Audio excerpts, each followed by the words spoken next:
আসসালামু আলাইকুম রহমতুল্লাহি অবরকাতুহ।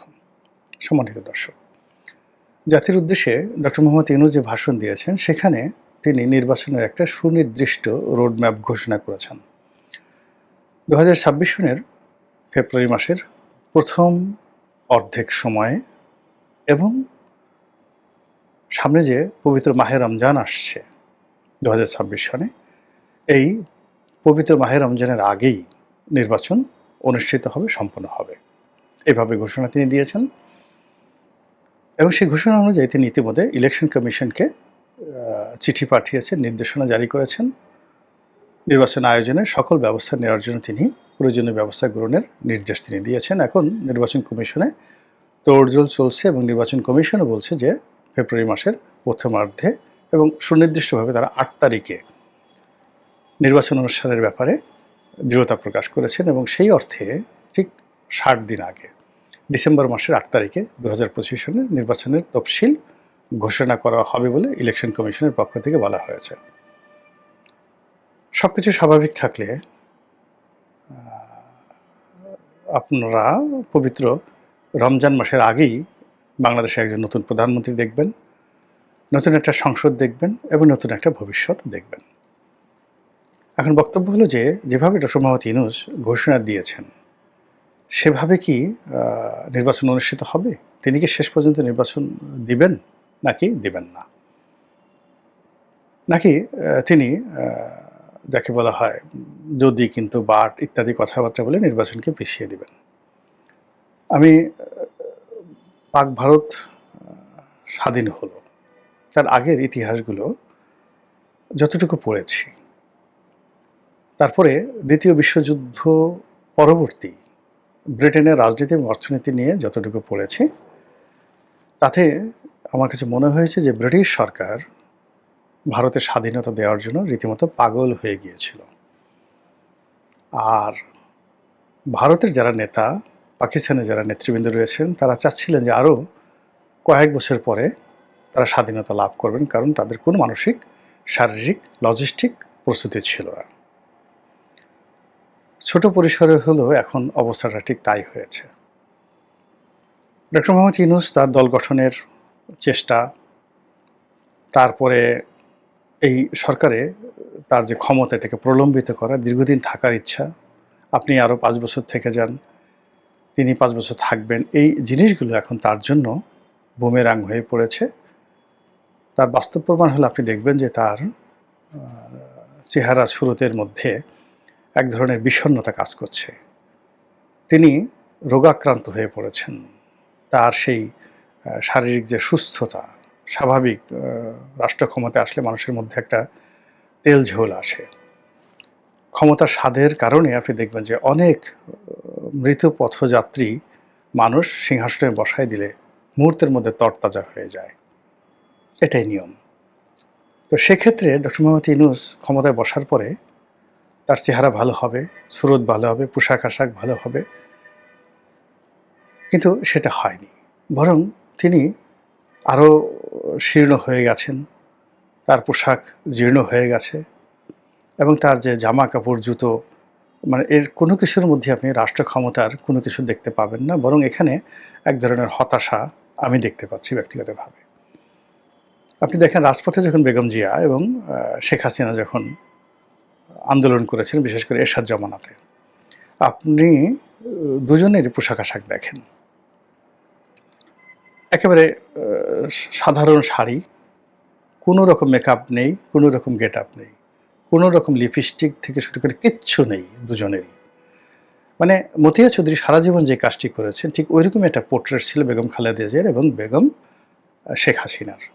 কিন্তু যেই মুহূর্তে তারা প্রধানমন্ত্রী হয়েছেন, রাষ্ট্র ক্ষমতায় গিয়েছেন, তাদের হেয়ার স্টাইল পরিবর্তন হয়েছে, গলার মালা পরিবর্তন হয়েছে, শাড়ি পরিবর্তন হয়েছে, আলতা, স্নো, পাউডার থেকে মেকআপ, গেট আপ, এভরিথিং পরিবর্তন হয়ে গেছে।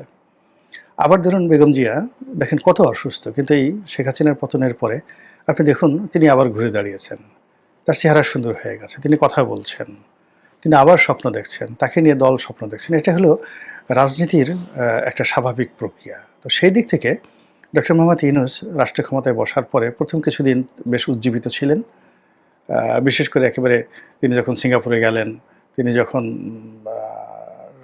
মানে কাতারে গেলেন, তারপরে জাতিসংঘের বিশেষ করে জাতিসংঘের অধিবেশনে গেলেন, তখন অসাধারণ প্রাণবন্ত ছিলেন আমেরিকার তার ভ্রমণটা। কিন্তু ধীরে ধীরে ধীরে ধীরে ম্রিয়মাণ হতে হতে এখন তিনি এমন একটা জায়গাতে আসছেন, আমার সিক্স সেন্স বলছে যে তিনি পূবের চাঁদ পশ্চিমে উঠে গেলেও তিনি এই জায়গাতে কমফোর্টফুল ফিল করছেন না। তিনি চলে যেতে চান এবং যাবেনই, তিনি যাবেনই।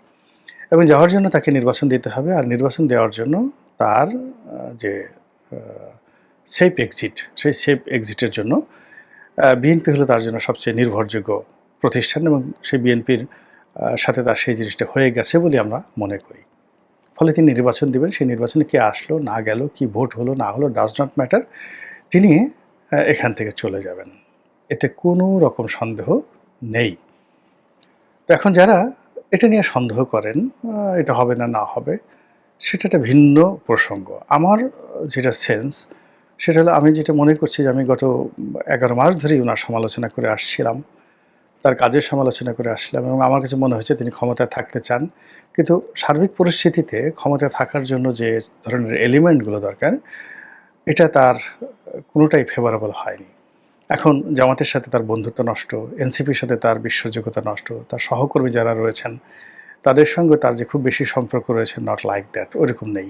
যে যার মতো যার অবস্থান থেকে এই বাকি যে সময়টি, নির্বাচনের আগে যে সময়টি, এটি যত দ্রুত শান্তিপূর্ণভাবে শেষ করা যায় সেটা নিয়ে যার যার মতো সবাই ব্যাগ গুছাচ্ছেন।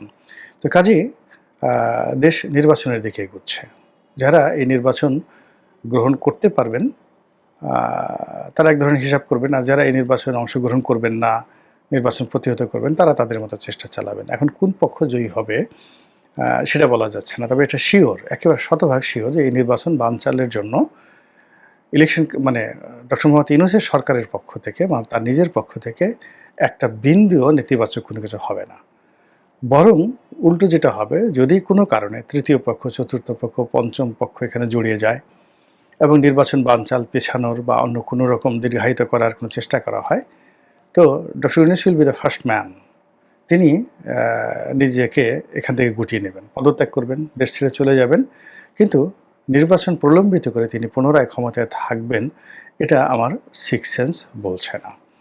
তো কাজেই নির্বাচন, যদি ডক্টর মোহাম্মদ ইউনূস থাকেন, এইভাবে থাকে নির্বাচন হচ্ছে। এখন সেই নির্বাচন কি 2024-এর মতো হবে, একতরফা হবে?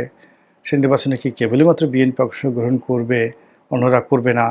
কিংবা শেষ মুহূর্তে এসে বিএনপি বলল যে আমি নির্বাচন করব না, নির্বাচন ভণ্ডুল হয়ে গেল? এটা, এই যে বাকি যে জিনিসগুলো বললাম, অলক্ষণে এবং কুলক্ষণে যে ঘটনাগুলো, সেটা দ্বিতীয় অপশন, তৃতীয় অপশন। ফার্স্ট অপশন হলো এখন পর্যন্ত, আজকে দিন পর্যন্ত যেভাবে সব কিছু চলছে তাতে নির্বাচনের ট্রেন্ডটা চালু হয়ে গেছে। অনেক হয়তো বলতে পারেন যে আপনি কি করবেন? আপনি কি জামাতে যাবেন?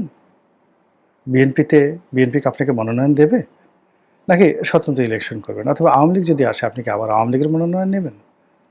বিশ্বাস করেন, 2024 সনের আগস্ট মাসের 8 তারিখ থেকেই আমি সিদ্ধান্ত নিয়েছি যে এবারের নির্বাচনে আমি অংশগ্রহণ করব না। যদি সব দল অংশগ্রহণ করে, সুন্দর একটা পরিবেশ হয়, এবং আমি যে দলে আছি সেই দল যদি মনে করে, তখন একটা ভিন্ন প্রসঙ্গ। কিন্তু ইন জেনারেল 99% অবস্থা হলো যে আমি ইলেকশন করতেছি না এই বছর। তো কাজে যারা নিজেদেরকে খুব মনে করেন যে ক্ষমতালোভী মনে করেন, বা মনে করেন যে যারা এই বাংলাদেশে রাজনীতি করে, কথাবার্তা বলে, সবারই স্বার্থ আছে, কেউ উপদেষ্টা হতে চায়, কেউ ইলেকশন করতে চায়, তারা হয়তো এই জিনিসটা বুঝতে পারবেন না।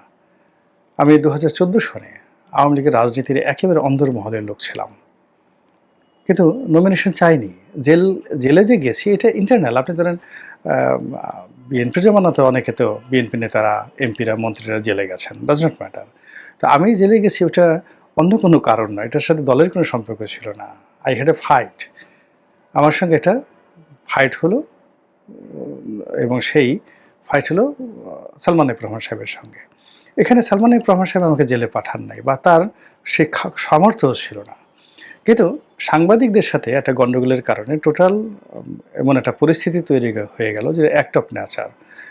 তখন আমার দুটো ছিল, মানে জেলে যাওয়াটা আমার জন্য অপরিহার্য হয়ে পড়েছিল। আর জেল যদি আমাকে যাকে বলা হয় অ্যাভয়েড করতে হতো, তাহলে প্রভাবশালীদের হাতে পায়ে ধরে কান্নাকাটি করতে হতো। তা আমার কাছে মনে হয়েছে আমি জেলে যাব। আবার জেল থেকে বের হওয়ার পরে সবাই ফুলের মালা নিয়ে আমার জন্য অপেক্ষা করেছে। নির্বাচনী এলাকাতে, পার্লামেন্টে আমার সহকর্মীরা তারা ফুল নিয়ে বসে আছে, আমাকে নিয়ে প্রধানমন্ত্রী শেখ হাসিনার কাছে যাবে। আমি বললাম যে না, আমি আর রাজনীতি করব না, ইলেকশনই করলাম না।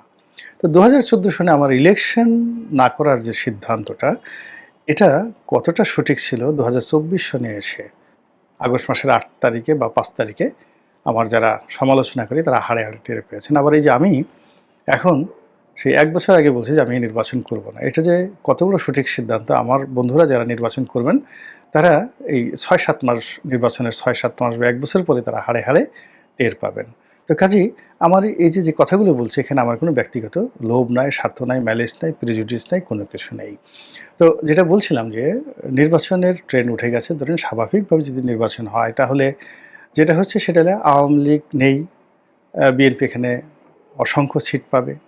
জামাতের যারা নেতাকর্মী রয়েছেন তারা অভিমান করতে পারবেন, কিন্তু তাদের যে সকল এলাকায় শক্তিমত্তা রয়েছে তার বাইরে গিয়ে তারা বিএনপির প্রার্থীদের সঙ্গে দাঁড়াতে পারবেন এরকম একটা নির্বাচনী এলাকা তাদের নেই। তাদের যে জায়গাগুলো রয়েছে এটা কত হবে ৫টা ৬টা বড় জোর, ২-৩টা থেকে ৫টা ৬টা।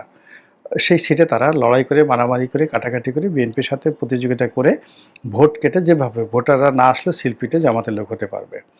তো জামাত আর এর বাইরে বিএনপির প্রার্থীরা আসবে আর বিএনপির বিদ্রোহী প্রার্থীরা আসবে, স্বতন্ত্র এবং বিদ্রোহী, তাও বিএনপির লোক।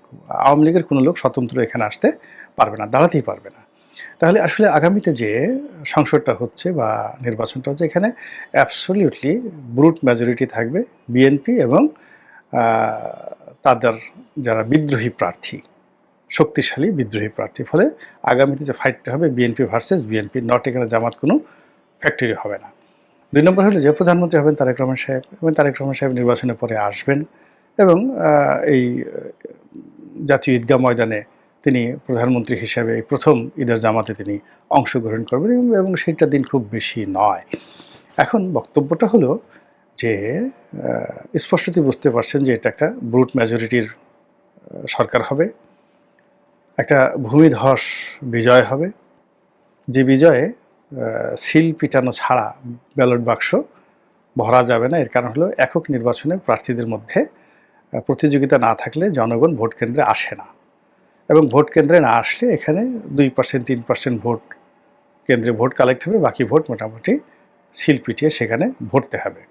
তো এরকম একটা সিল পিটানো নির্বাচন, এবং সেই নির্বাচনে বিএনপির লোক যদি থাকে ধানের শীষ প্রতীক